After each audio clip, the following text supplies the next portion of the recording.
Welcome back, everybody. It's me, Teri Hunter, here on Lada's channel on every Sunday morning with messages from your angels for traversing the transits. I want to welcome everybody back. So Mercury goes direct today. Little reprieve there from all these retrograde planets. We still have Pluto and Saturn and Jupiter hanging out in Capricorn. So we're going to start to, from my perspective, from what I've seen from Spirit, it's going to be an opportunity to start to implement some of the things we've been reflecting on, we've been reviewing, we've been reevaluating from, well, basically since this whole pandemic started and the as they say, enjoying our homesteads. I'll put it that way. Good morning, Oil Painter. Good morning, 14 Ree. Good morning, Small Wildflowers. Good morning, Monalee, Camellia, Amy, and Shelly, Parker, Johens, Janice. That's how I say that. Good morning, Juan. Good morning, Taja. Welcome, everybody. Good morning, Blessed Indeed. Okay, good morning, Lisa, Babe, Creepy Kitta. I want to just...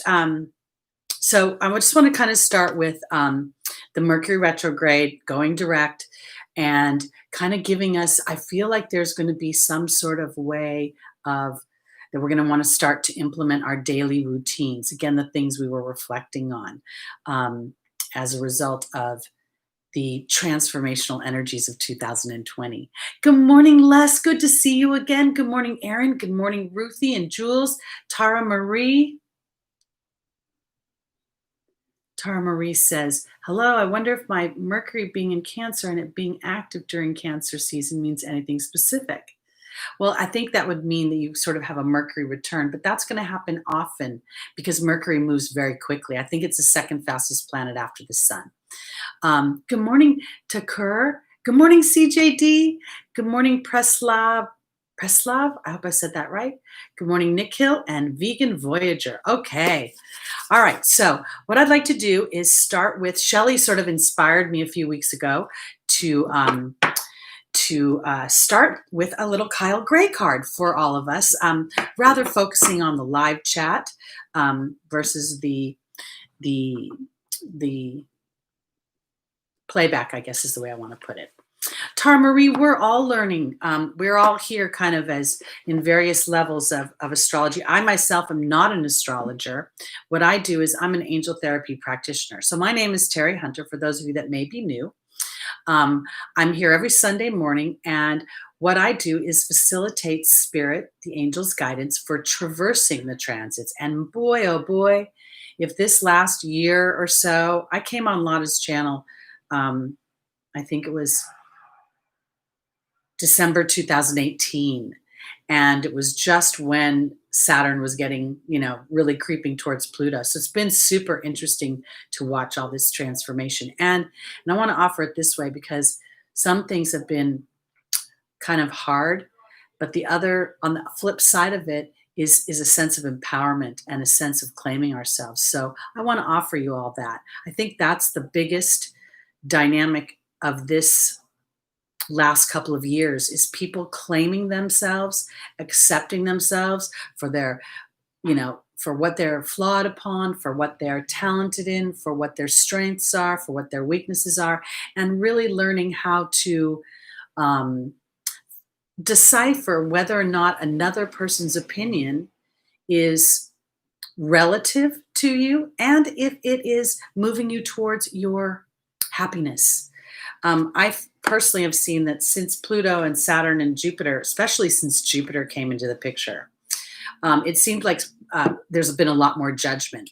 When it was just Saturn and Pluto, it seemed like it was pulling up everybody's nasty secrets and revealing a lot of our revered celebrities' underbelly.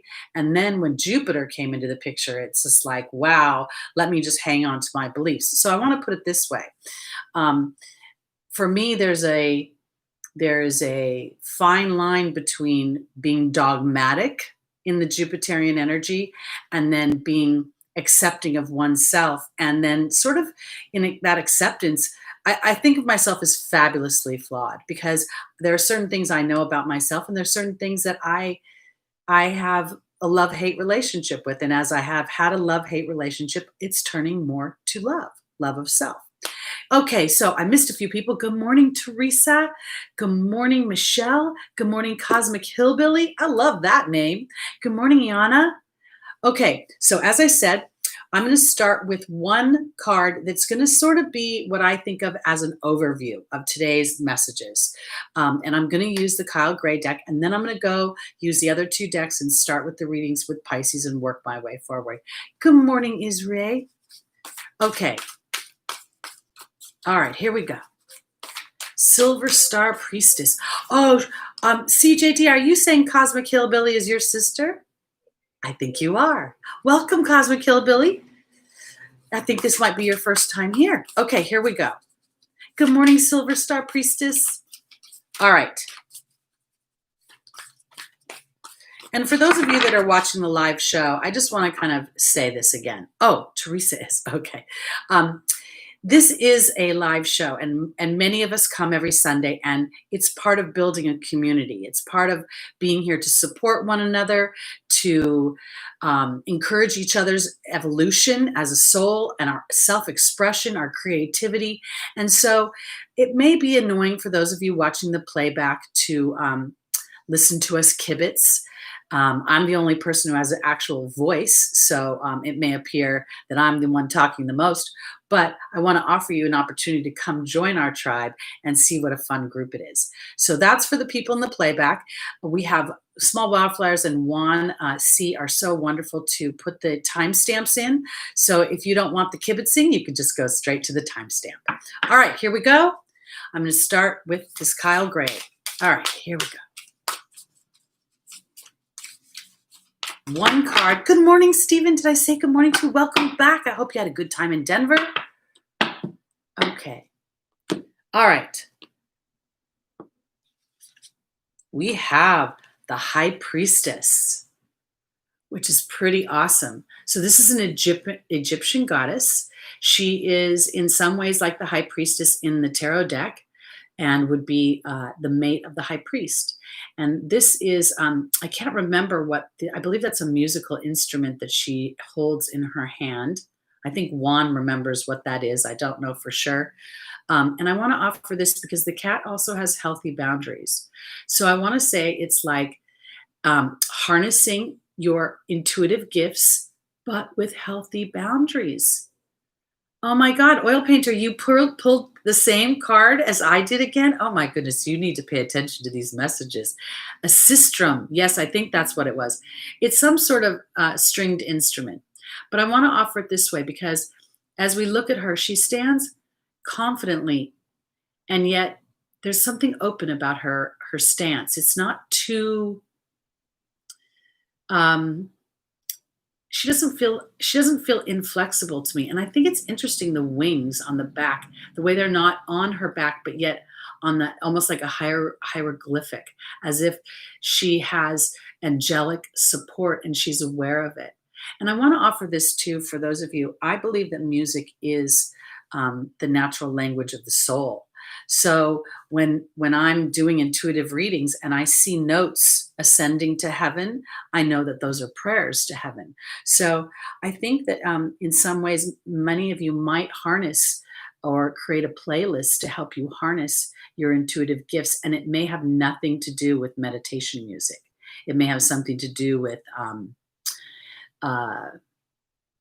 do I want to put it? It may be something that's just akin to you, something that inspires you. Okay, so let's go on. I don't read the book. I read the book, but when we're doing these, I love to allow my intuition to lead me.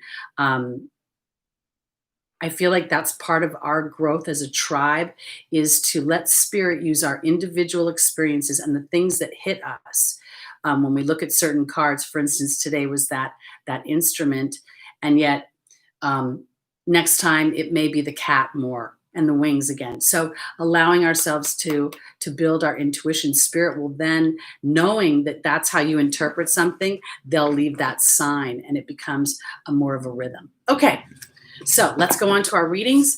Welcome, Susan Montes. First time here. Thank you so much for joining. We love to have people It's 80 degrees here today, by the way. Finally, the summertime is here. Okay, yes, it's 11:11, and here we start. All right, we're going to go with Pisces, rising sun, moon, and stelliums. And I say stelliums because when there is a large group of planets, 4 or more planets in one sign, it's going to have a tremendous influence on your life path. I mean, you could have your sun in one sign, your ascendant in another, your moon in another, and yet the stellium will have a great amount of influence. So that's where I'm going with that. All right. Here we go. Pisces. Our first angel is Rosetta.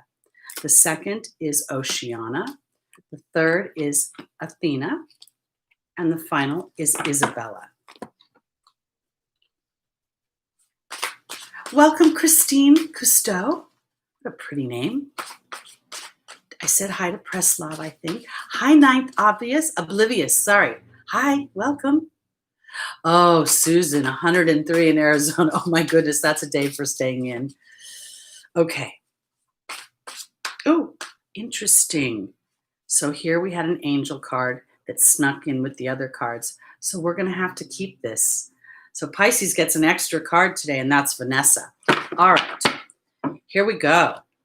Rosetta is being joined by the restriction card. Oceana is being joined by the joy card. Athena is being joined by the butterfly. Isabella is being joined by the wind fairy. Okay, so my Pisces. Pisces is ruled by Neptune. Neptune is water, right? And water fills whatever vessel it's in. It's murky to see through water. I feel like when I look at Rosetta, and I see the restriction card, I feel like Rosetta represents teaching children, represents working with children. But when we're talking to such a large group, I'm really focused on the individual. And to me, this is my individual wants and needs, and they've been restricted.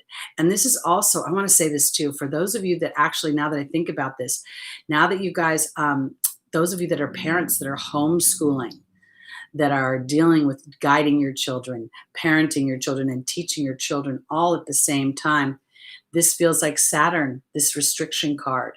And I want to say that as I look at it, I'm more so, I'm going to go to the individual, and that your wants and desires in some ways have been thwarted during this transformational year, because what I have felt overall is that there are things that are going to fall into place that will actually create a more fertile environment for us to facilitate what we want. So coming into this working from home, schooling from home, I feel like it's going to give humans an opportunity to see what's working and what isn't working, and then recalibrate from there. So this is where I'm going with this for Pisces.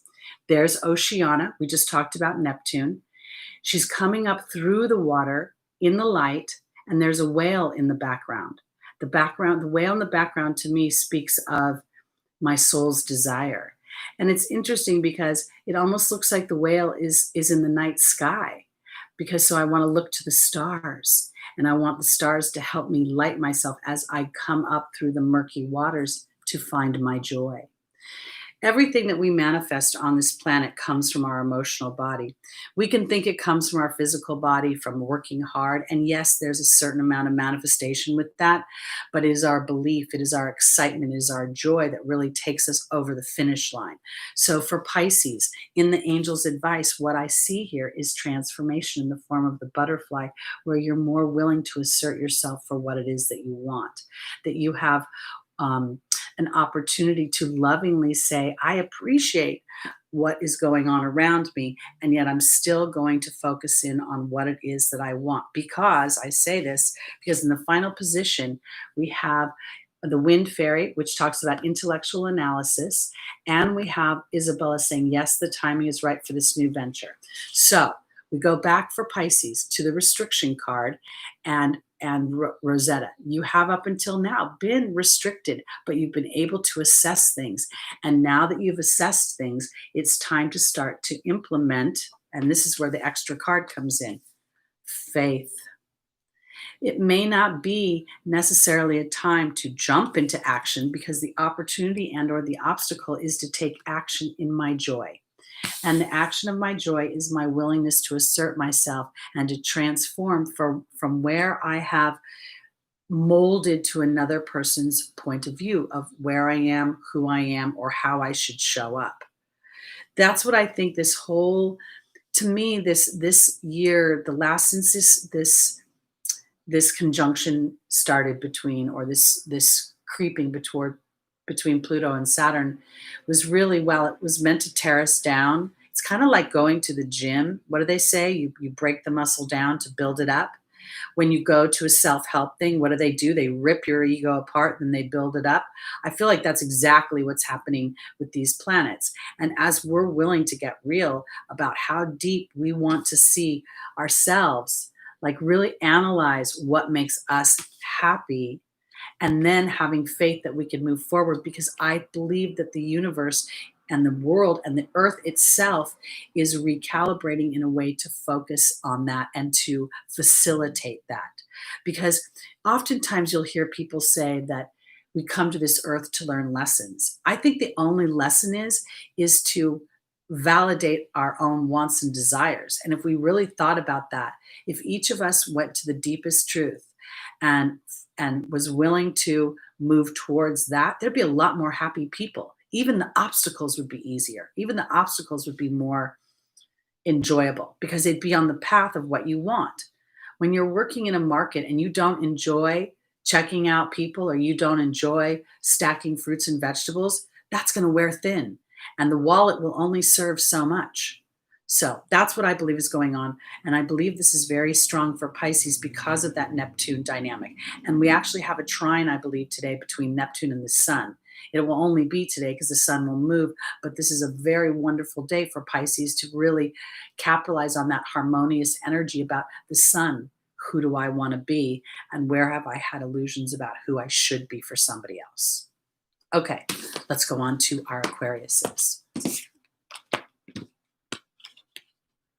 I know, I'm glad Mercury is going direct today, but I have to say that the Mercury retrogrades, you guys, have been child's play in some ways in comparison to the other dynamics.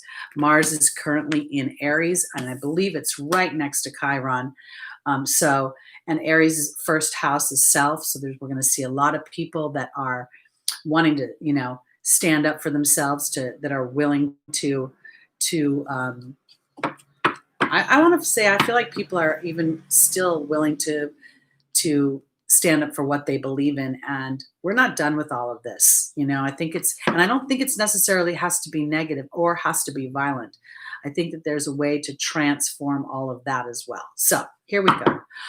Oh, Pookie Glass retrogrades are going to continue for quite some time. We've got Jupiter in retrograde until the fall. We've got Saturn in retrograde till the fall. We've got Pluto, the last one who's going to join back the journey. And I can't remember, something else is in retrograde right now. I think Neptune is, isn't it? Yeah, I think Neptune is as well. Okay. All right. I'm going to start on Aquarius, but really quickly, I'd like to welcome Nirvana Flux back. I'd like to welcome Carrie Ann Lewis and Pookie Glass and Sabrina Ray. Okay, here we go. If you're born in a Mercury retrograde, they're actually, it's said that Mercury retrogrades then work in your favor. It's kind of the little bit of a bonus for being born during the retrograde. Moon is in Aries as well. That's right. I forgot about that. Okay. Yes. Okay. All right. Here we go. I don't know. Is that funny? Did I say it wrong? What was it supposed to be? Pukey? I don't know what I said. Good morning, Astral Flux. Okay. All right. Here we go. Aquarius, rising sun, moon, and stelliums. Okay. Our first angel for Aquarius is Archangel Michael. The second is Sonia. The third is Seraphina. And the final is Archangel Gabriel.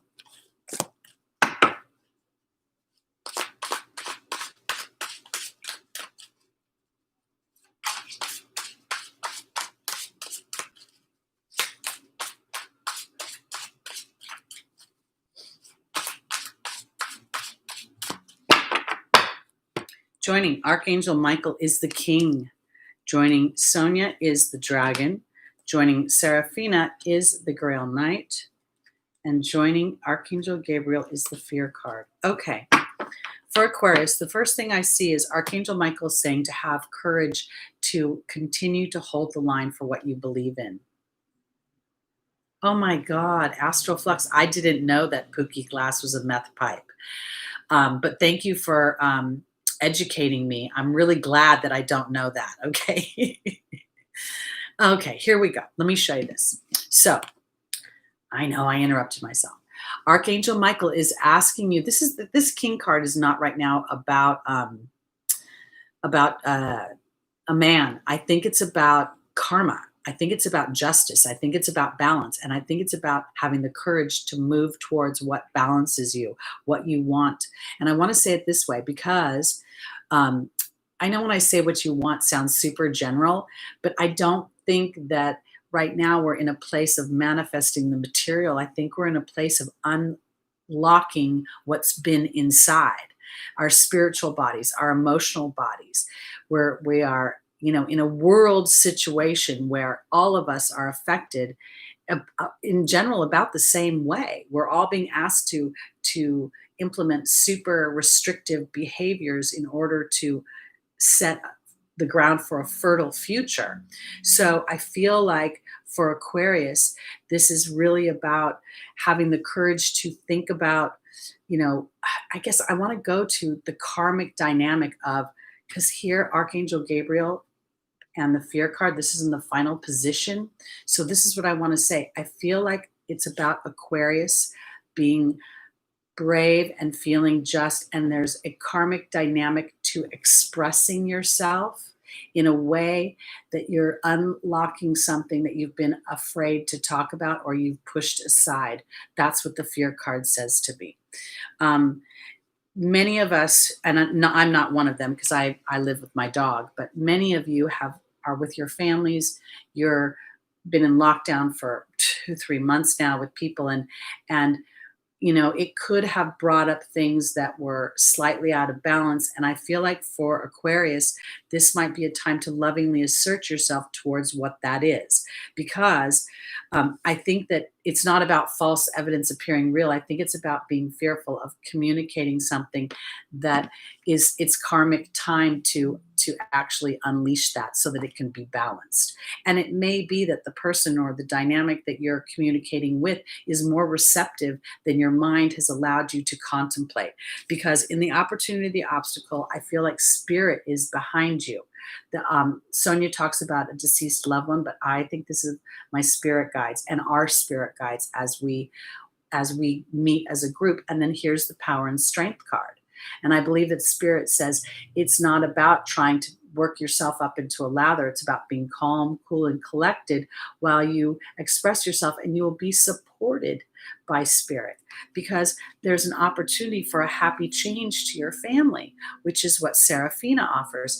And right now, the Grail Knight, while I believe most of the time he bows to the truth, I think it's about removing an illusion. So here we talked about Neptune trining the sun today. We talked about the potentials of there being, sort of a bit of foggy. I guess I want to kind of put it as foggy because I feel like it could be cleared relatively easy as Aquarius chooses to express themselves without overthinking it. Because I think if you overthink it, you work yourself up and you get nervous. That's how I want to put it. So I feel like it's a karmic time to have the courage to express yourself in a loving manner, to start to course correct. And I want to say this, for some reason, Spirit is really telling me that some of you may feel like there are stubborn energies in your life. You've known people for years. This is how they are. This is who they are. This is how they show up. That may be true, but I don't think it's about the other person and their reaction. It's more about yourself and the permissions you're giving yourself to have that communication. And here we have Mercury going direct.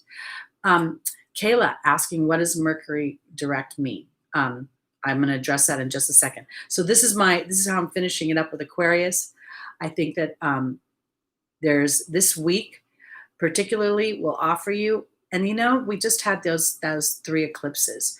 That may have something to do with this need for this authentic communication in a way that you've kind of put yourself in a surrendering. So you're not jacked up anticipating the other person's reaction, because that might mess you up. Okay. So when Mercury rules our everyday activities, it rules speaking, writing, teaching, it rules highways, it rules sidewalks, it rules escalators, it rules all sorts of our daily activities, small communication. So when it's going backwards, it's a time to reflect and to reevaluate those areas of our life. So now Mercury is going direct today. And I think technically it's still in its storm period. So it's going to have a lot of weight. But in comparison to the other retrogrades, it still doesn't feel like it's that powerful, to be honest with you. Okay, let's go on to our Capricorns. Okay. Yes, CJ, communications, electronic devices, our siblings, our teammates, our roommates, our workmates. Again, everyday activities, small trips, anything under, I think, 100 miles. Okay. Good morning, Jack. Good morning, Manny Kamba. Oh, I don't know if I can say that. Manny Kayamba? Kayamba? Okay. Okay.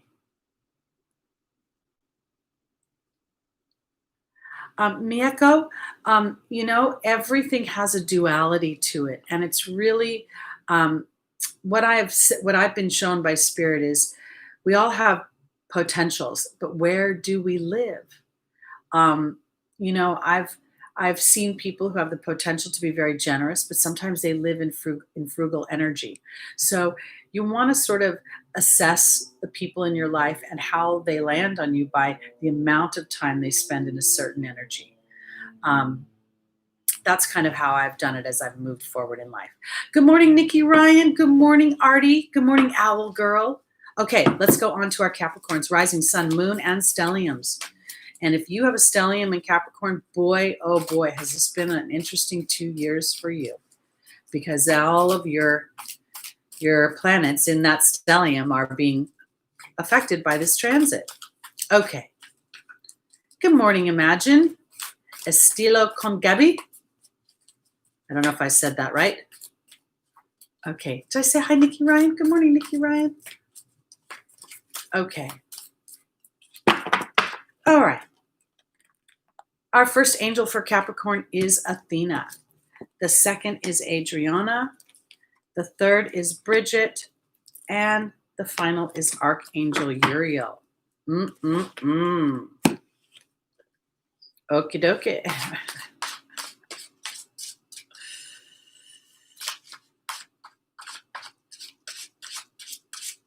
Okay.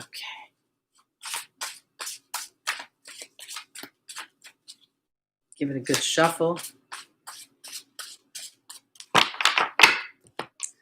Athena is being joined by the Love card, Capricorn.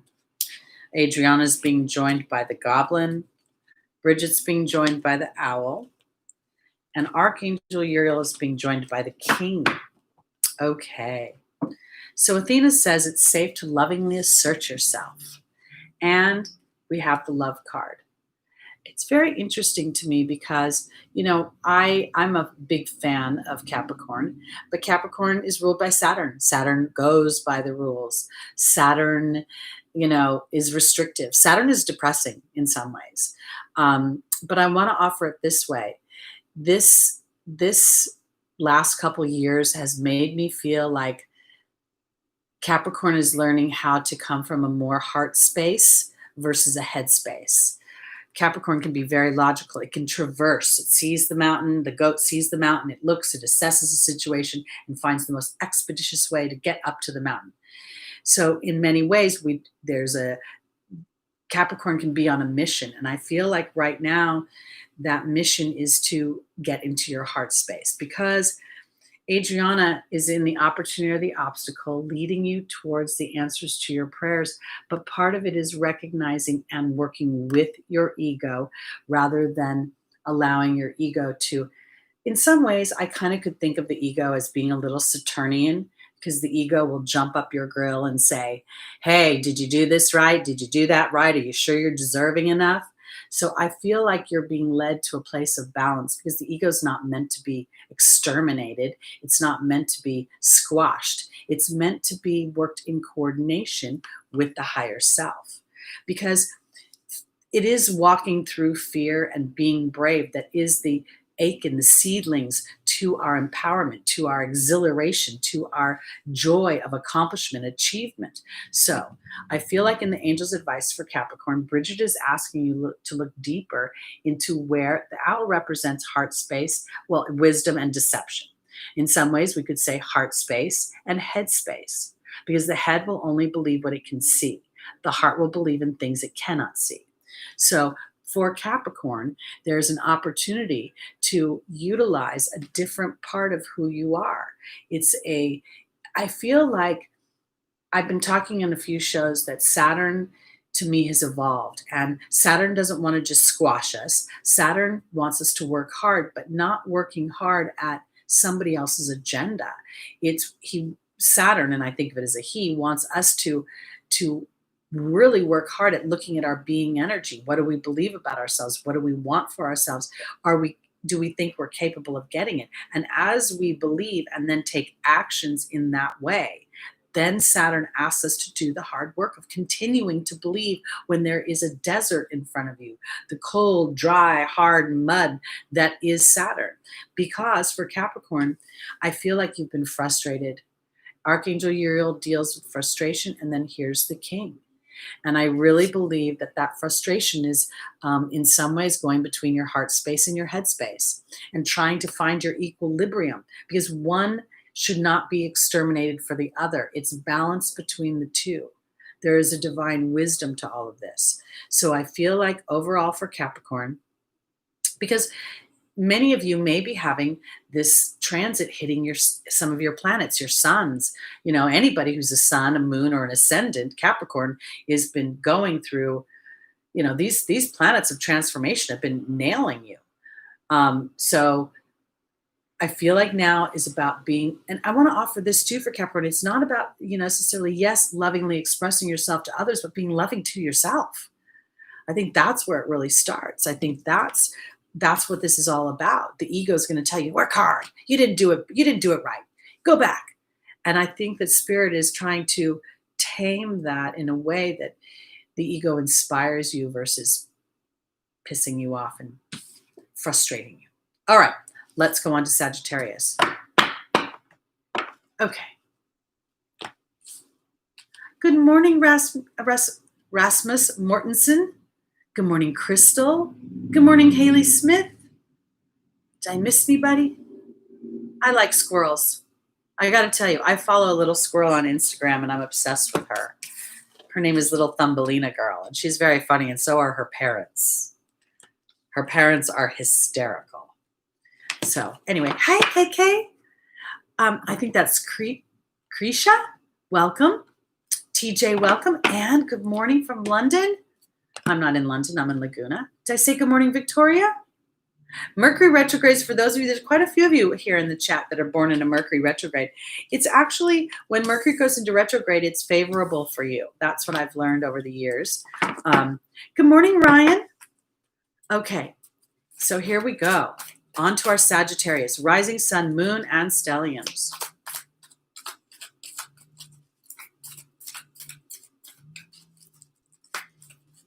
Whoop.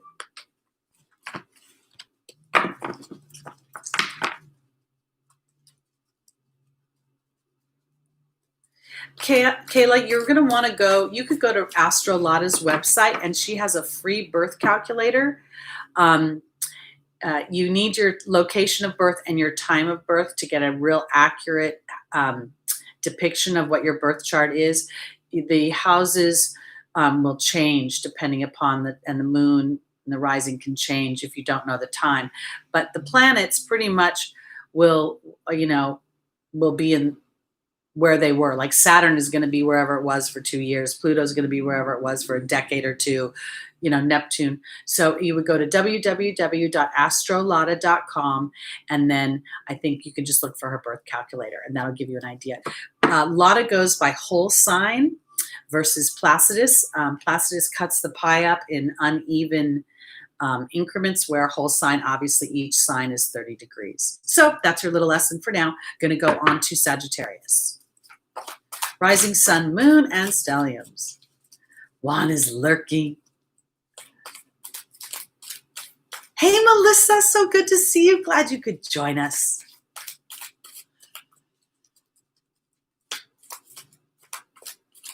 All right. Sabrina Ray, welcome, welcome. Yeah, you can go to Astro Deist as well. Yeah, that's super easy too. Okay. All right. For Sagittarius, our first angel is Rosetta. The second is Francesca. The third is Archangel Michael. And the final is Omega.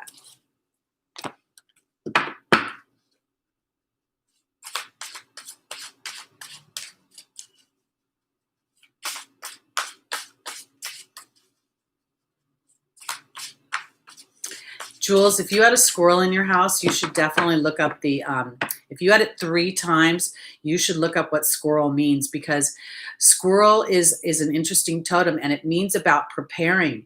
It means about, and if anything, we should really be preparing. This year is not over, guys. We have a lot of we have a lot of the last 3 eclipses still have 6 months worth of influence. In the fall, we're going to have more, 3 more eclipses. We've got the retrogrades, and then moving forward. I mean, this is honestly a roller coaster ride. So, Jules, I would go, if you can. There's a book called Animals Speak by Ted Andrews. Let's see if I can spot it in my, yeah. And I would look up squirrel and see what that means. Anytime you guys see something 3 times, I feel like it's a sign, and pay a little bit of attention. If you're unsure, then ask Spirit, give you 1 more. And then pay attention. No, Tebow, why do you say, do I hate you now? Oh, I'm not mean to ignore you. Did I not say hi to you? I'm sorry. Hey, New Jersey Rock Girl. I think that's NJ. Allison, welcome. I'm going to get in trouble. Somebody's going to tell me I talk too much. All right. Sagittarius being joined. Rosetta's being joined by the love card. Francesca's being joined by the goblin. Oh, my goodness. We just had this. Archangel Michael's being joined by the swan, and Omega's being joined by Merlin. Okay, so you guys, Rosetta is a card of children. Absolutely, children, guiding, teaching, parenting. I personally was never a mom to a 2-legged creature, so I always see this as I'm being guided by Spirit to follow my inner child. Because sometimes my inner child is much smarter than I am. And I think it's because she comes from love. She comes from a place, and little boys, I don't want to just say girls, but the inner child is naive to the darkness of the world and believes in magic, believes in superheroes, believes in the goodness of the world. So I want to offer it this way for my Sagittariuses who represent the angelic realm, the connection to the angelic realm, the foreign ideas, foreign thoughts, foreign places and foreign people, but higher beliefs, And I feel like it's really a time to dig deep again to what is authentic to you. I could pretend that 2020 doesn't have this huge theme that the individual is meant to claim their happiness, but I believe that's what it is. I believe that's the biggest part of it. And while there are governmental structures changing, there are environmental structures changing, the way we do business, the way we educate our children, I still feel like all of this in some way is serving a bigger picture for us to claim ourselves, to make the earth plane the nirvana it was meant to be. Because for my Sagittariuses, I have Francesca saying, what do you visualize right now? Negativity will block your progress. And then I have your ego screaming at you saying, yeah, right, good luck, Sagittarius. It's not going to happen. What makes you think you're so special? I really think that this is a taming of the ego. It's not about controlling the ego. It's about cooperation with the ego. I think the ego in some ways is the inner child that didn't get enough attention and validation, because it's always saying, hey, well, look at me. What about me? When you don't think you can do something, the ego will tell you, yes, you can. And when you think you can do it, the ego will say, no, you can't. Are you sure you can? So I want to put it this way. Archangel Michael is asking Sagittarius to have the courage to make the divine life changes that will support a bigger picture. And that's where the swan comes in. It's transformation of your intuitive gifts. And there is the dark side of Sagittarius, which can be a little bit, you know, I want to say a little bit of a miss-know-it-all. I have that little bit of that in me as well. And so I think that's part of it is taming the part of your ego that either will tell you you know it all or you don't know enough. It feels very, very polarizing to me, just like this environmental astrological dynamics are revealing to us, because in the final position we have victory, but it comes through pressure. Merlin to me is always balanced through pressure. It's alchemy, justice, and balance, and it comes through self-love, love of the seeing. When we see babies and puppies, we get all goopy, we get all warm and fuzzy on the inside. At least most of us do. I can't imagine not. But I want to put it this way, because within each young being is a soul that is wanting to birth a bigger picture of whoever they are, wanting to evolve on this planet and express themselves in their own authentic way. And that's another thing I think is Uranus being in Taurus is doing as well, because Taurus represents the earth, and the earth is where we stand, and Uranus is about liberation and freedom. So I think it's like, I want to stand in my own liberation and freedom.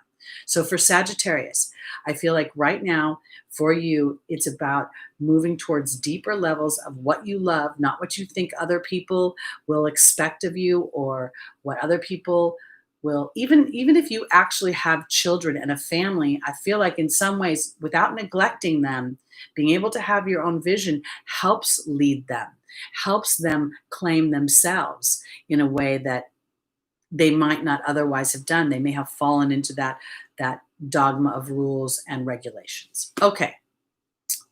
I don't know where I'm going. Going on to Scorpio. Scorpio rising, sun, moon, and stelliums. And if you have a stellium in Scorpio, you are super, super intuitive. Whether you realize it or not, you can't help it, because you can see underneath things. Okay. Did I say good morning to Ruth? Good morning, Ruth. I hope I got everybody. Okay. I think I said hi to Crystal. Crystal says, I've been seeing 0s, 5s, and 3s, Mercury direct blessings to heal trauma. 0s, 5s, and 3s. That would be interesting to me, because the 0 represents the purity, like when you're at the 0 degree, it's the purity of the sign. It's the very newness of it. The 5, in many ways, I kind of think of that as a divorce card in some ways. It's about, and then the 3 is about teaching and learning. So I wonder if there isn't something about, Crystal, about the 0 being pure of heart, divorcing yourself from what, I guess how I want to put it, what you've been taught that doesn't serve your highest good, because you may have been taught certain things that, and I want to say it this way, when I say taught, I believe that the people that teach us what they know, but sometimes knowing that doesn't serve our greatest good. How can I come up with a metaphor for that? I don't know if I can. Anyway, all right. I'm going to move on to my Scorpios. We will have timestamps later. It's kind of hard to do while we're in the show. Welcome, AJS. Good to see you.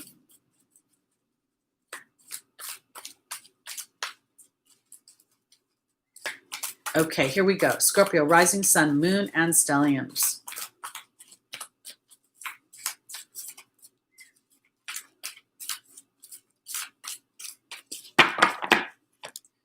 Our first angel is Rosetta again. This is why I don't think it's about children. We just had it 3 times in a row. That's the inner child. We are all being asked to have the innocence of a child and express ourselves in such a way. Then we have Layla. Then we have Rochelle. And finally, we have Desiree.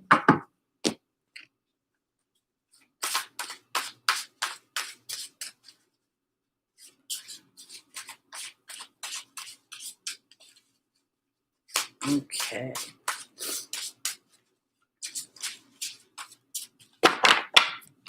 Joining Rosetta for Scorpio is the mystery card. Joining Layla is the frog. Joining Rochelle is the love card. Ho, ho, ho. And joining Desiree is the queen. Okay. All right, my Scorpios, this is how I'm going to say it. It's time to receive love. And because Scorpio is so, ruled by Pluto and Mars, ancient times is Mars. And Mars, yes, is known as the warrior, known as the, action-oriented, blunt person. David Cochrane talks about Mars being the truth seeker, which is why sometimes Mars is blunt, because when it hears something that's not the truth, it wants to move on to what is the truth. The same thing with Pluto. Pluto wants to dig deep. And the reason I'm bringing this up is because now is time for Scorpio to dig deep, make the choice. Here's the mystery is about choice. And then here is the Rosetta, the child card. And yes, again, I will mention teaching, guiding, parenting children, but I think this is your inner child. I think this is the inner child that should be making the choices, because I'm going to go to the final position. I don't think that Scorpio has allowed themselves to receive. Desiree says conditions aren't favorable right now, and the queen is about feminine energy. It's about fertility. It's about friendships, feminine friendships. But to me, the king and the queen represent action and reception. And to me, this is an opportunity for Pluto to start to receive. And I want to put it this way, because yes, when Desiree is saying the timing isn't right, I think it's because this is your opportunity or your obstacle. It's really time for Scorpio to dig deep into what makes you feel whole and complete, what makes you feel truly loved, because there's an opportunity for an emotional reconciliation. I don't believe that we release things. When something happens to me, it's like a stain.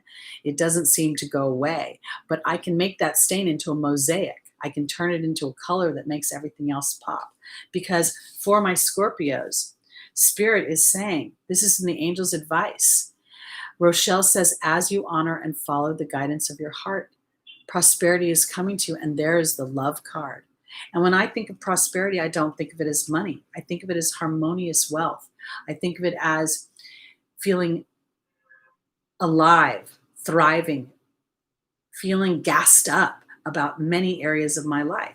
So right now, during this period of time, because Pluto is your ruling planet, it is in Capricorn, it is right up against Jupiter. They're sitting next to each other. It's asking you, what do you really believe about yourself? And what do you really want for yourself? And to start to give life to foreign ideas about where you are and how you can go and where you can go and how you can facilitate that. Because it isn't about pushing out, it's about receiving.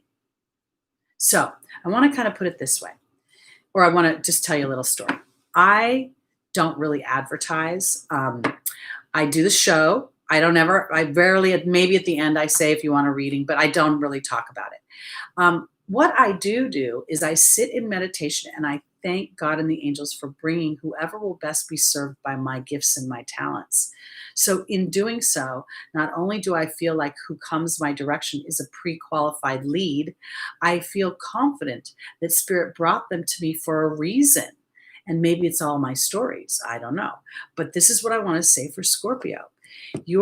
Right now, it's time to make a choice to take care of you more than anybody else, to take care of that child inside, because you have an opportunity through your connection to Spirit to reconcile some things and stand in a greater place of self-love and drawing in the love you want of another. to be in partnership with a Scorpio, oftentimes they'll go to the eighth house and sex and Pluto being so erotic in some ways.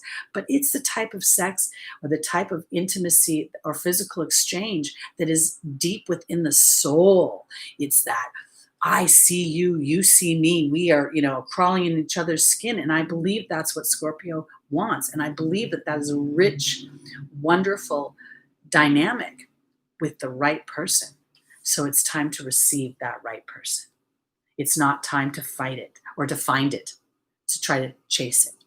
So that's where I'm going with this. Okay, let's go on to Libra. You guys, you're new here. Hey, Pickles, welcome. I think you've been here before. I think I remember that name.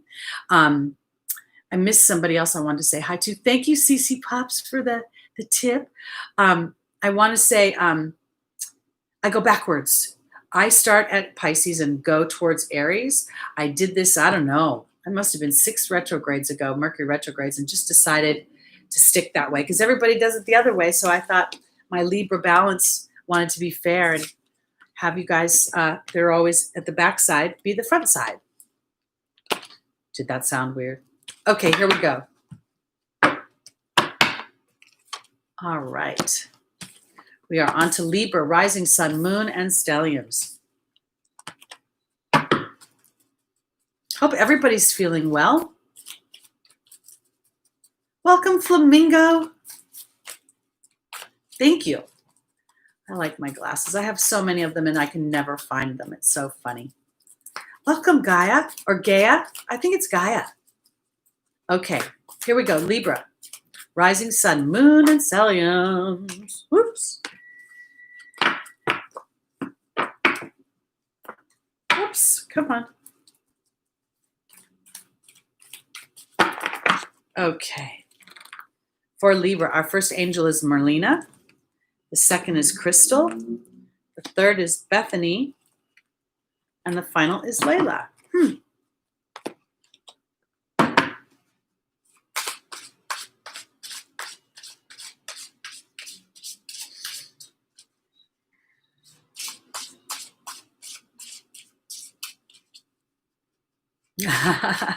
Scott, you're funny. Okay, here we go. Joining Merlina is the stag. Joining Crystal is the butterfly. Joining Bethany is the wealth card. And joining Layla is the fear card. Okay. When I looked at this, the first thing I thought was, I felt like Libra is wanting to move the story forward. And I want to say it this way. I mean, I almost feel like Libra in some ways is how can I phrase it? It feels like you're thinking about your individual selves, but you're also on a world stage somewhere. Libra represents justice, balance. It represents diplomacy. It represents, the legal system, judges. Well, no, Jupiter would be judges. Cops, people who keep things in order. And I feel like Libra wants to be part of that mission in some way. It's so interesting because here's the leadership card and in the form of the stag. And then Merlina says you're confused and indecisive because you don't have enough information. That's kind of what Mercury retrogrades will do. They'll make us go back and have to get more information. And I feel like Libra is wanting to take a leadership role. And yet I don't feel like it's a leadership role. It's kind of weird. It's almost like I feel like in some ways Libra wants to participate in the bigger balance of the planet. And you don't know how to do it. Because in the opportunity of the obstacle is the wealth card. And there's Crystal saying have faith and hope, because there's more on the horizon that you can't see. And then there's the butterfly, which is transformation, but it's transformation through trauma. It really is. The caterpillar goes through a really kind of radical change in order to become the butterfly. And then once it becomes a butterfly, there's still more transformation as the wings must dry before it can truly take flight. Because I feel like while Libra may be concerned about the world stage, where are things going? How will things be? Will we be okay? Then we see Bethany saying it's a time to take care of you. As you take care of you, then you'll start to see the ripple effect. I feel like what I'm seeing for Libra right now is that while you'd like to go out onto the world stage or into your community, it could be just even, your own neighborhood, but I feel like you've got a more rounded way of viewing things right now. You're looking at a bigger picture and feeling semi ineffectual or unable to assist in balance. And I feel like what Spirit is saying, let me take a sip here, hold on, is that there's a new order coming. There is a new order that is going to facilitate a higher vibration of the planet and ourselves as individuals. So as we take care of ourselves, then we start to understand that that's how we best serve others. And it's not about being selfish. It's about demonstrating self-care in a way that starts to eliminate and I want to put it this way, it's not necessarily eliminating fear, but without fear, we wouldn't know empowerment. We wouldn't know what it feels like to conquer it. So the connection to Spirit will help you stand in leadership a little bit better. It will help you see what is false evidence appearing real, as well as give you I want to say it this way. I feel like for Libra, it all starts inside. Start with you, start taking care of you. And I feel like, how can I put this? When a soul is on the planet and they can see light at the end of the tunnel, it helps the rest of us come together to see the light at the end of the tunnel. I know these are really hard times. I personally am so sick of sitting at home, and yet when I go outside, there's a kinetic, cranky energy out there that is unpleasant. And I have to believe that all of us are feeling this in some weird way. So the Libra is going to want to help balance that out, bring harmony, bring Venusian things, bring beauty in a time when things don't necessarily look beautiful. If you can step into a leadership position and understand that Spirit has got more, there's something more going on here. There is a destiny of the soul's evolution, so that we start seeing each other as souls rather than colors and bank accounts and whatever else we're judging each other by. That will help this here. Layla will help eliminate that fear, and fear will turn into empowerment. And that's what's evidenced here. All right, going on to Virgo.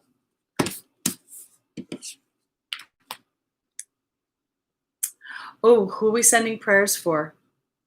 Oh, your kid has a court case. Okay. July 17th. All right, we will say prayers. Remind us when we get closer to that.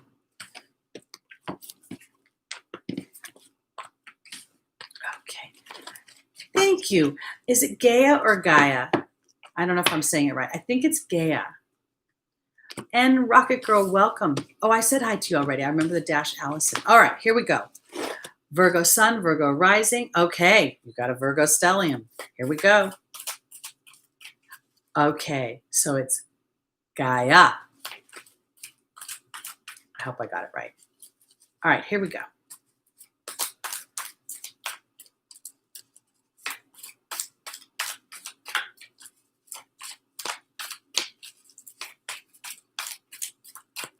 All right. Our first card for Virgo is Archangel Uriel. The second is Crystal. The third is Chantal. And the final is Archangel Gabriel. Here we go. Welcome, Flamingo. Welcome, Angie. Welcome, Martha. Martha? I think I'm saying that right. Oh, no. Angie, that could be a sign that there's a better place for you. Maybe there'll be new energy coming in with a new location. Okay, here we go. Wolf Life, big stellium in Virgo. Wow. 5 planets in the 10th house. You're a boss man or lady. Holy cow. Okay, here we go. Archangel Uriel is being joined by the Baird. Crystal's being joined by the Forgiveness card. Chantal's being joined by the Disruption card. And Archangel Gabriel's been joined by the Dragon. Okay, so the first thing I see when I look at this for Virgo is the bear talks about my history. This is how I see it primarily. It'll talk about storytelling and poetry, but oftentimes I see it as the story I come from, the path I've walked. And then I see Archangel Uriel. I feel like Virgo is, and this is interesting to me because I don't know that I feel like it's Virgo that's frustrated with their past, although they may be, but I feel like they could potentially be frustrated with other people that are hanging on to their past, that are hanging their hat on their story. And I feel like, because I say that because in the opportunity, the obstacles crystal saying have faith and hope, there's more on the horizon that we can't see. And then there's the forgiveness card. I don't think this is forgiveness. It feels like reconciliation. When I, as I was growing up, there are people in my circle, my family, and they're kind of like, when they do something like they're always late and you're like, please don't be late. And they're like, that's just who I am. If you don't like it, get over it. Made forgiveness really hard for me. So what I ended up doing was turning it into reconciliation. So I started to work with the energy versus trying to fight the energy. So for Virgo, where I'm going with this is if there's been part of your history or other people, like let's say that you have a sibling.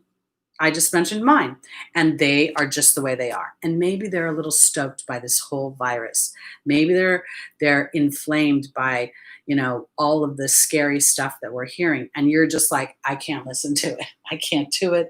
You need to keep your stuff over there. Because the reason I say that is because it feels like somewhere in my love life, Crystal talks about love, and there's disruption.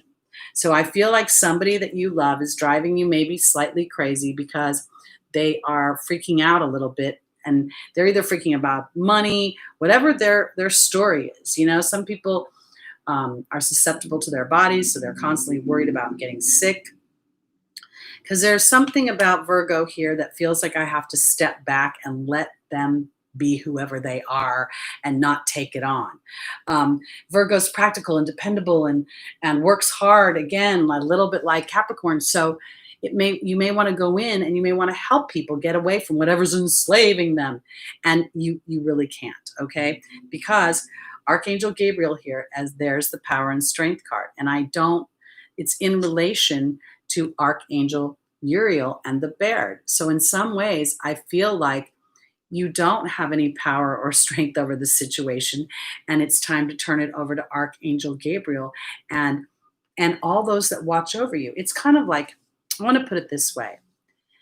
There's a saying in the South when somebody is done something unusual or something, that's other people may either frown upon or think is funny in some way. So they'll say things like, bless her heart, bless her heart. I think that's your byline for this week, Virgo. Bless her heart. I don't know why I want to put it this way. These cards, they seem to morph for me every week. And this week for me, it doesn't feel like it's inside of Virgo. I don't feel like you're necessarily frustrated with your history. I feel like this potentially could be coming up from loved ones, and you have a more bright, honestly, it's kind of funny to say this, but I feel like you have either a strong sense of where you're going or where you are. And so the extraneous fear bubbles and weird stuff is kind of like, you're like, okay, step out over here, please. Come back when you're calmer. That's how I want to put it. Don't know why I say these things. I just say it. Yes, bless their hearts. Yes, that's a week for you, Virgo. Bless their heart. I got to remember to say that. Maybe I should tattoo that right here so I could be a little bit more bless their heart. Okay, let's go on to our Leos. Leo, rising, sun, moon, and stelliums. Again, I go backwards. It's just something I started, and my sense of fairness, I didn't always want Aquarius and Pisces and Capricorn to have to wait to the end and all those other ones. All right, here we go. Well, my pleasure. All right, here we go. Yeah, there's a lot more stuff. I've been hearing all sorts of stuff. I've been hearing there's a new strain of virus coming out of China. Somebody on my Nextdoor app said something about some rabbit had got some crazy thing. And now there's, people worried in San Clemente about some rabbit thing. And then there's dust balls coming at us and Serbia's on fire. I mean, honestly, it's like, are you kidding me? All right, here we go. Leo, our first angel is Ray. The second is Shanti. The third is Indriel. And the final is Omega. Okay. Welcome, South Africa. Pigs, not rabbits. No, is there pigs too? Because this was specifically a rabbit that was found locally that had some sort of dis-ease. And so I don't know if we've got pigs too, but that would be really poor planet, poor animal planet. All right. Joining Ray for our Leos is the hawk. Joining Shanti is the bird. Joining Indriel is the protection card. And joining Omega is the restriction card. Okay. Here we go. Leo, the hawk talks about signs and omens, but it's also about rising above our fears. To me, it's about a broader picture of things. It's about being able to see things, again, from a hawk's perspective. And then I see Ray. And Ray will talk about meditation on the face of the card, but it's not. It's about connection to spirit. If you look, you can see the yellow stripe coming out of her third eye. That yellow represents her power chakra. And then it's flanked by blue and green, which is the voice, and then the heart chakra. So I feel like this is a time for Leo to connect with spirit so that you can get signs and omens, because I believe that Leo is coming to a reconciliation with their story, because this is your opportunity and or your obstacle. So here's Shanti, the angel of peace, and here's the history card. With my history, my story, I have a certain level of peace with it. Do I have complete peace with it? No. I get triggered sometimes by things, and it's not that I act out on them, but it just triggers a melancholy is a word I would use for things that I cannot change. And I feel like for my Leos, that's what this is representing, an opportunity to reconcile things you cannot change and become more peaceful about that. Because here, and I say that because in the angel's advice is the light worker and the protection card. And I've been saying to Leo for quite some time, we need your fifth house playtime. We need you to show us how to have a good time, how to be romantic, how to be fun and creative. And the sun shines. You know, Leo is ruled by the sun. And when the sun shines, we feel vibrant. We feel romantic. We feel like getting out and playing.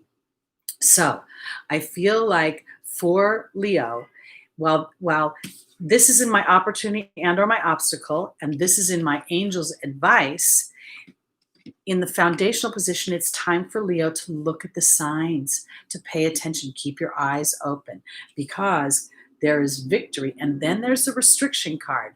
And if you ask me, it's victory over restriction. It's not restriction. It's Saturn. It's what I was talking about earlier. I believe Saturn is in its own evolutionary cycle. And Saturn is not just wanting to hammer down on us by the rules of human society, but the rules of the soul. And the soul allows for acceptance and expression and individuality.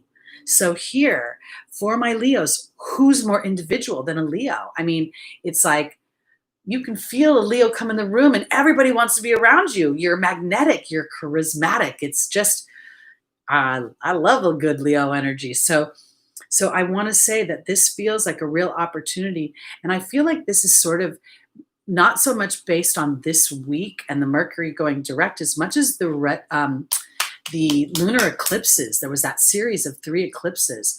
And I feel like these eclipses with their 6-month influence is allowing Leo to come to a reconciliation where you're like, you know what? I like me. I'm good with me. And you know what? It's okay if other people don't like me. That's all right. But I'm going to be me, because I think you have the biggest gift to give us all right now. I really do. I think right now we long for playtime and we're afraid of it. You know, we watch people go to the beach with these masks on. Can you imagine the tan lines that are going to be happening this year? It'd be quite funny. But anyway, I digress once again. So basically for Leo, this is where I'm going. I'm feeling like look for the signs and the omens that spirit has your back, that it is time for you to express yourself in all your glory and all that you are. And in many ways that will give you a peace of mind with where you've been and what you have learned. And in doing so, you are protected. You're protected as you shine your light because it's victory over restriction. Okay, here we go. On to our Cancers. Oh, Shelley, you're Leo ascendant. So that's who you are.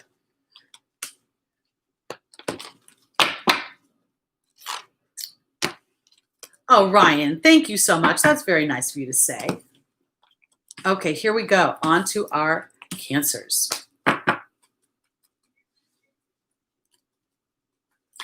You got to be you. It's what all of this, I absolutely believe that this transition between Pluto and Saturn in Capricorn is about rewriting the rules. I don't believe that when this earth plane was designed, that God said, hey, you know what? I think that the soul should incarnate on earth and then work some job they hate for, 50 years, and then retire and sit in a chair and do nothing. No. I think somewhere man got caught up in structure and got comfortable, and somehow we recalibrated this, and now we're recalibrating it back to where it's supposed to be. Hence the age of Aquarius. Okay, here we go. Cancer, rising sun, moon, and stelliums, and you guys, you were part of this whole eclipses. I think you had one eclipse in there. Capricorn got 2. So there's real opportunity for Cancer to transform, and I want to say their home life. Let's look.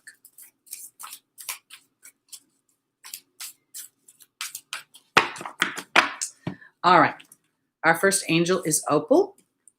The second is Rochelle. The third is Francesca. And the final is Caressa.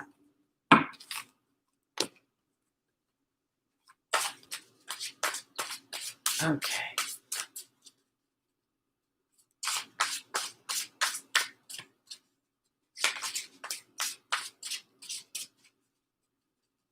Okay, here we go. Opal is being joined by the dragon. Rochelle is being joined by the truth.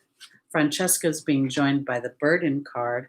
And Caressa is being joined by the raven. It's so interesting to me because I've been feeling like even before this whole challenge with this pandemic and the protests and the, all the other million of things, pigs, dogs, cats, I don't know, whatever, my brain won't even compute all the things that are going on right now. This is what I want to say for Cancer. I felt you missing home and hearth. I feel like there's a bit of a nostalgic feel to Cancer, a real wanting to get back to those, board games and communications and not this.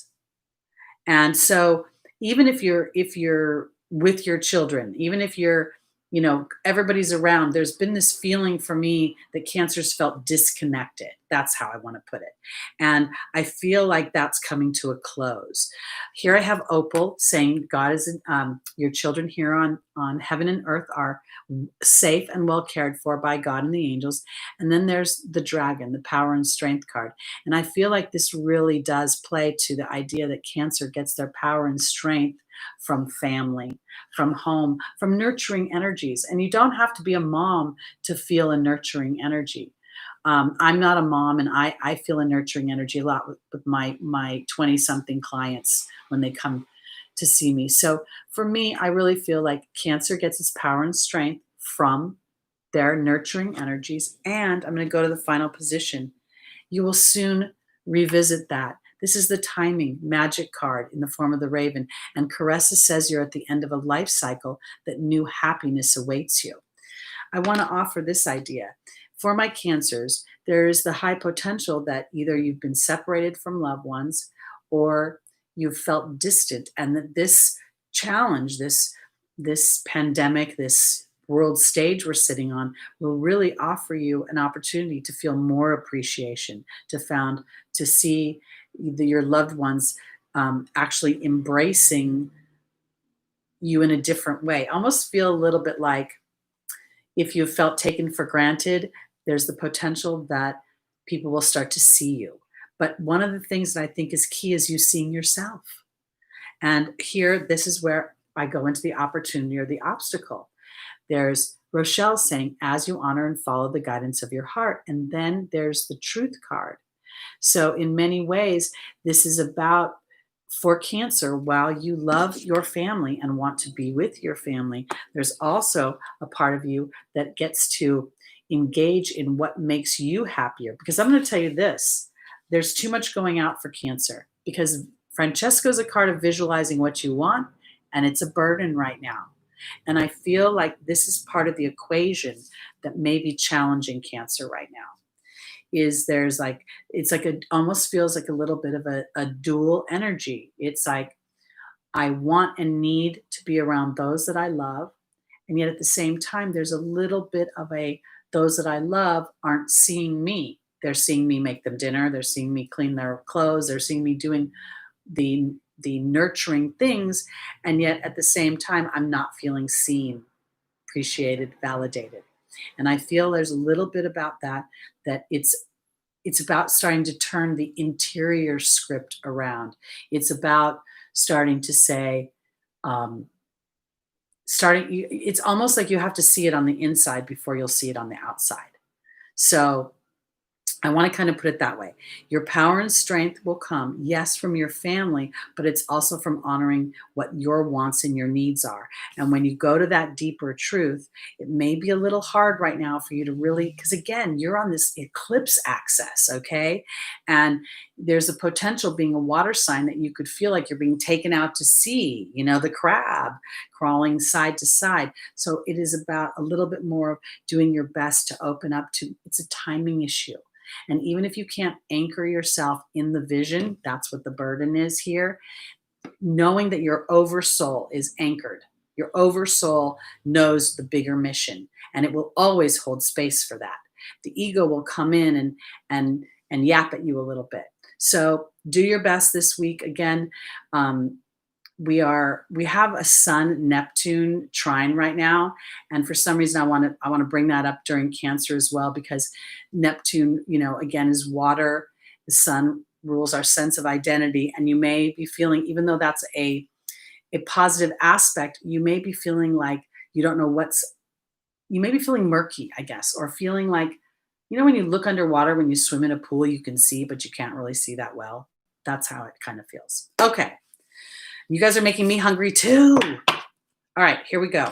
I go backwards for those of you that are, I saw somebody say something, I can't remember who it was, but I go backwards. So I'm almost done. I'm going to Gemini, then I'll do Taurus, and then Aries, and then we'll be done for the day. So here we go.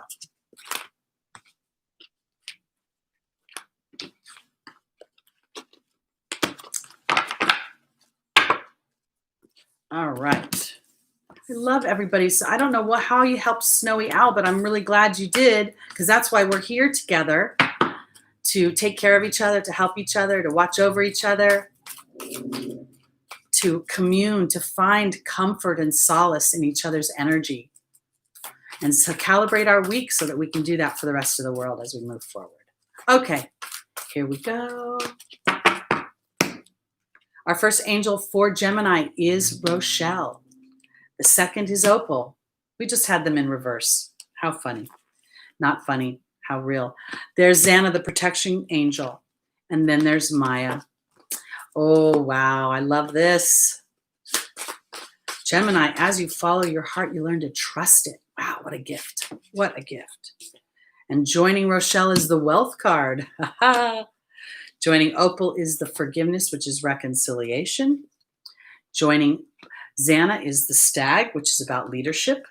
And joining Maya is the swan. All right, my Geminis, this is so awesome. Rochelle says, as you honor and follow the guidance of your heart, prosperity is coming to you. but it is not prosperity in the way of money. It is harmonious wealth. It's feeling good and thriving in my physical body, my mental body, my emotional body, my spiritual body, my family body, my financial body, all the facets that make up the diamond of who we are.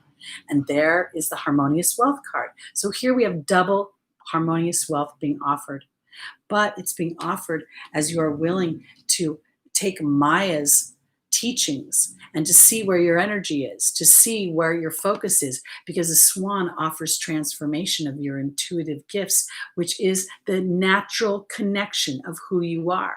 We are light beings, and in being of light, we are energy.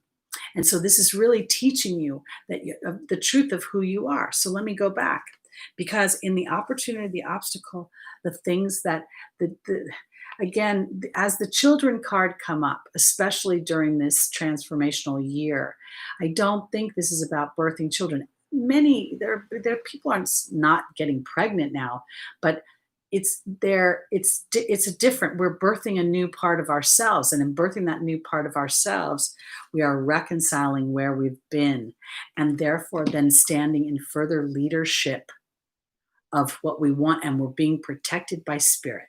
So this is how I want to put it. Gemini is the twins and an air sign ruled by Mercury.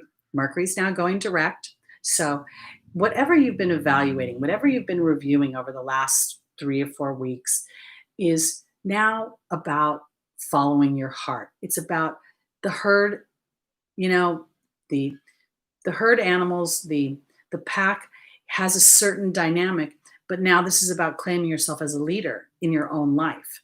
And I feel like that the giving birth to that, this idea that you were put on this planet to demonstrate reception. You're put on this planet. I believe that we as a tribe, that when we seek a spiritual path of enlightenment, what we're doing is offering others the gift of manifestation of their dreams. So because we start to manifest our dreams. And it's because of the focus we put on it, coupled with spirit supporting that focus, which is how we transform. So that's what I think that Gemini has to offer. And what I think is up for you over the next, I want to say even more so than this week. I have felt with Gemini love coming. And, we're all at various ages and stages of our lives. So love will be different depending upon the season. But I feel like whatever season it is, there's a sense of fulfillment coming. And that fulfillment comes from trusting my heart over my head. Okay. Sammer, I go backwards. So I started at Pisces and I'm working my way towards Aries. So we've already done Virgo. I'm going on to Taurus, and then I will do Aries and we'll be done. Okay. I think so too, oil painter. Little love interest, companionship, someone to talk to about the changing times, the opportunities that are being presented as we rewrite the world stage. Okay. Taurus, rising sun, moon, and stelliums. And I want to just, every time I see Taurus, I have to bring up Uranus, because Uranus is liberating and it is traversing Taurus now and still will for the next couple of years. I think 4 years, maybe 5. There's retrograde. And I want to offer this to Taurus because I didn't study astrology when Uranus transited my ascendant, but boy, did things change. A lot of things changed. Some were a little bit jarring. I lost my dad. He passed away. But I also started my own business, and I really started to claim the things that make me happy and the things that I wanted to, the legacy of who I wanted to be. So I really want to offer that for Taurus as you're evaluating your life. I want you to kind of think about Venus rules you. Venus rules self-worth, rules beauty, art, makeup, love. I want you to think about the Venetian things and allow yourself to be liberated towards the things that you want. So let's say, for instance, you're a Taurus and love has been hard for you. Then it's a little bit about allowing yourself to say, well, maybe it's been hard up until now. Maybe there's a new story being written. That's where I'm going. So let's see if the angels back up what I'm getting. Here we go. I want to offer this too, Jules. Making a little bit of effort is awesome, but how about a little bit of an invitation? I like that idea. I feel like Spirit says the human wants to go do, right? I got to go chase love. I got to go pound the pavement. I got to get that job. I think it's about rewriting where we invite it in. So when you give a little bit of effort, maybe it's like, you know what, Spirit, I'm entertaining the idea of a companion. Thank you for giving me experiences that support that endeavor. That's where I want to go. All right, here we go. Taurus, rising sun, moon, and stelliums. Here I go.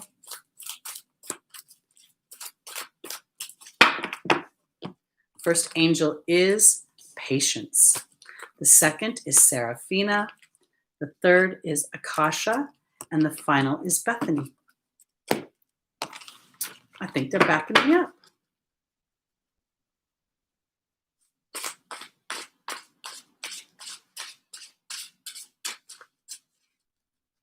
All right.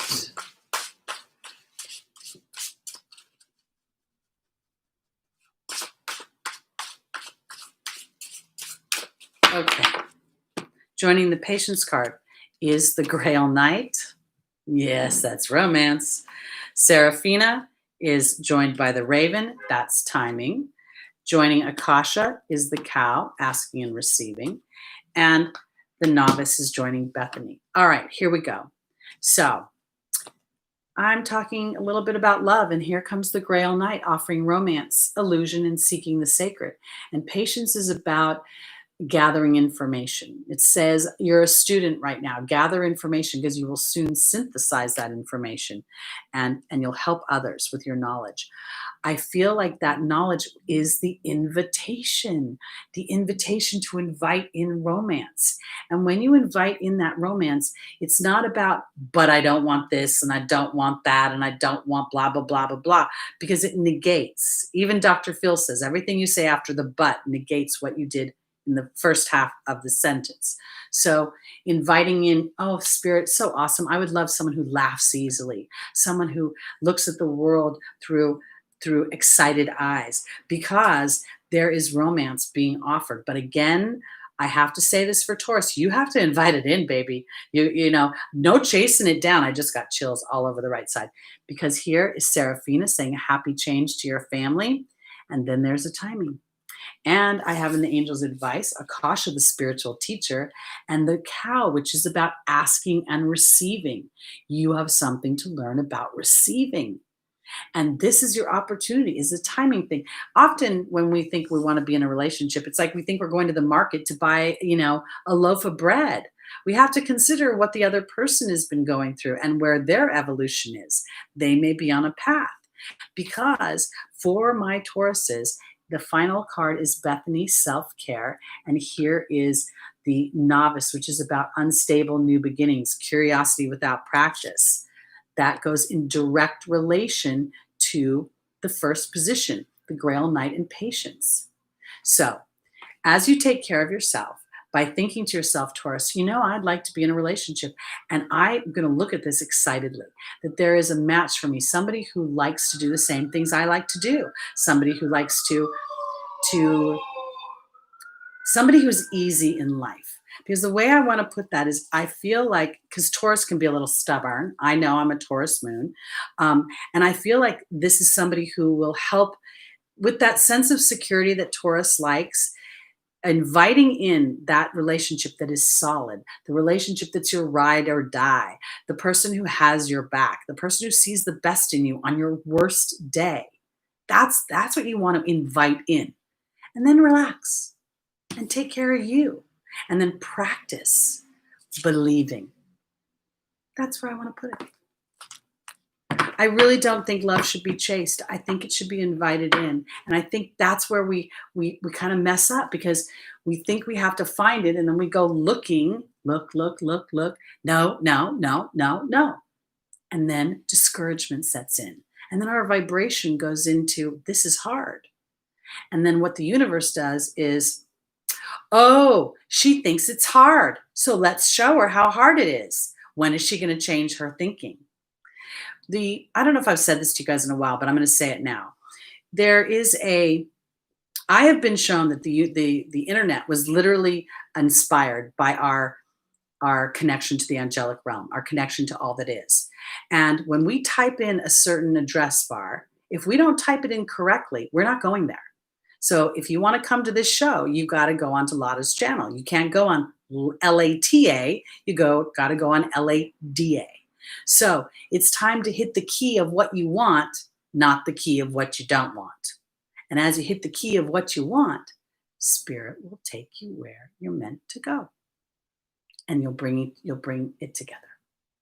Because there is somebody for everybody. And sometimes we agree to meet those people later in life because we're like, there's other things we can do to help as we move along the planet.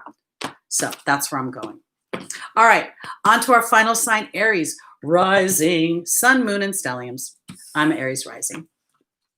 That's why I say that. I'm very Martian. In a good way. Okay, here we go. Hi, Carly. Welcome. Aries, Mercury, retrograde, 5th house. Aries in the 5th house, I think, might be kind of fun because you'd be willing to take action on your creativity. Okay, Aries, let's see what we got up for us this week or coming up. Okay, here we go. Sonia is our first angel. The second is Rochelle. I see a very big theme here. Merlina is the third. And the final is Daniel.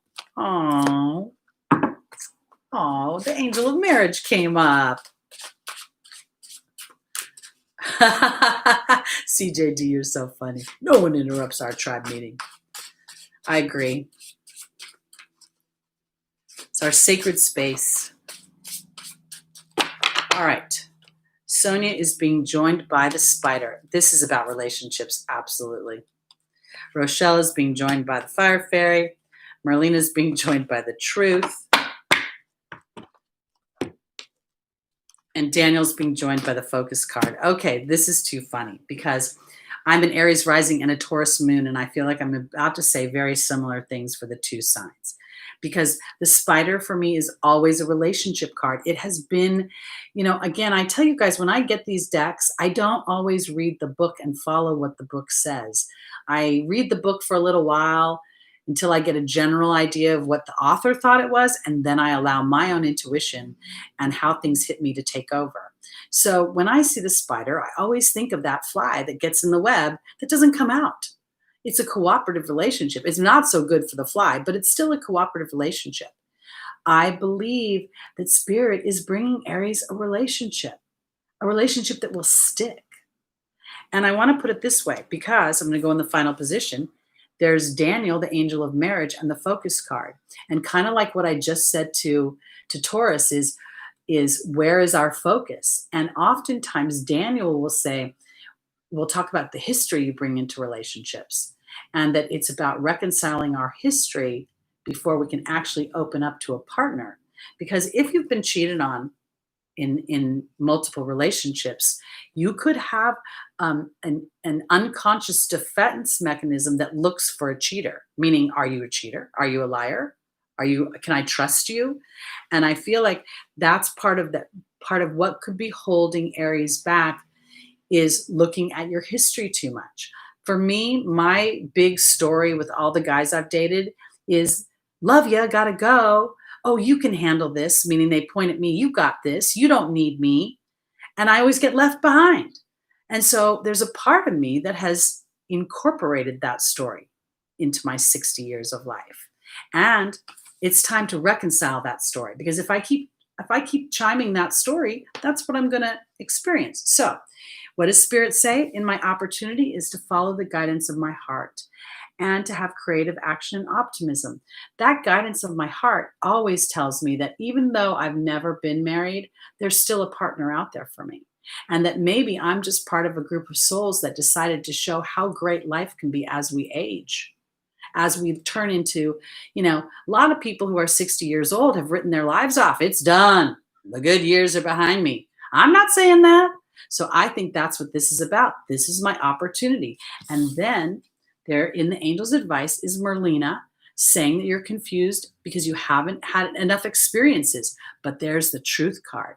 And this is where Aries becomes so cool because Aries is the truth seeker. And when Aries believes something, it doesn't shift all that easily off of it. So I want to offer this for my Aries in general. I think this is really about companionship, about relationships, about inviting in an experience that is at a higher vibration than one you have already had, and that there could be any disruption, any history that's come before could very well end up being part of the legacy that Aries leaves, of, I want to say, encouragement.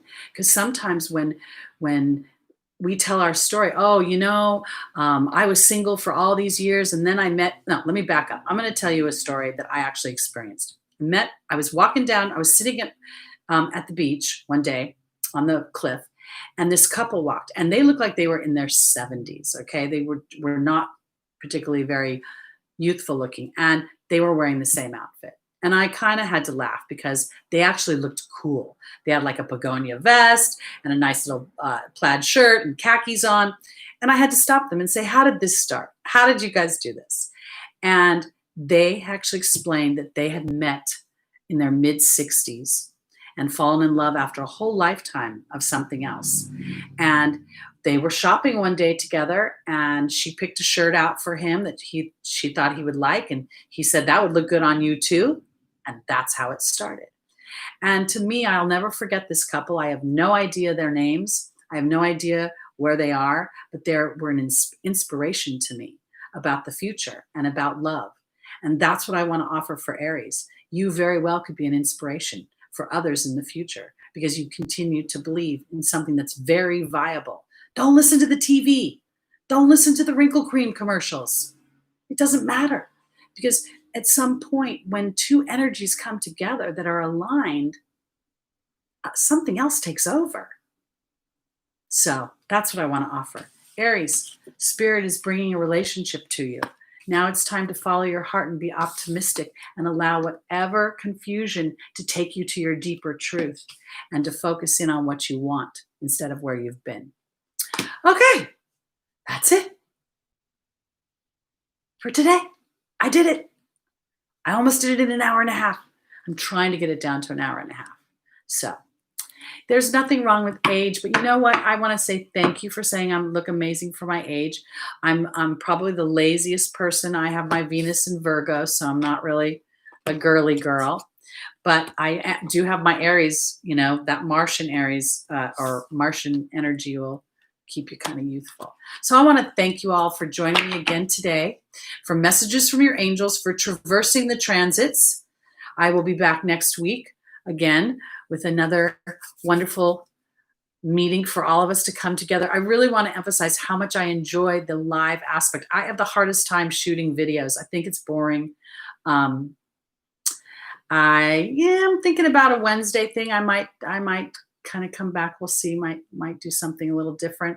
But I want to say that you guys joining me is what makes me come back every week and makes me want to do this. So I really appreciate all of you. And I want to say I appreciate those of you that have stood up for me with some of the more snarky comments. I appreciate you having my back. So, and I will always have yours. So I love you. And I want to send good vibes out to you for this week. We'll be back, me and all my personalities and Lucky, next week at 11 a.m. Pacific time for Messages from Your Angels. And if you'd like to book a reading, you can go to Lada's website and look under the readers menu for me. Okay, guys, enjoy all your pizza and all the food you've been talking about in the chat. We'll see you next week. Namaste.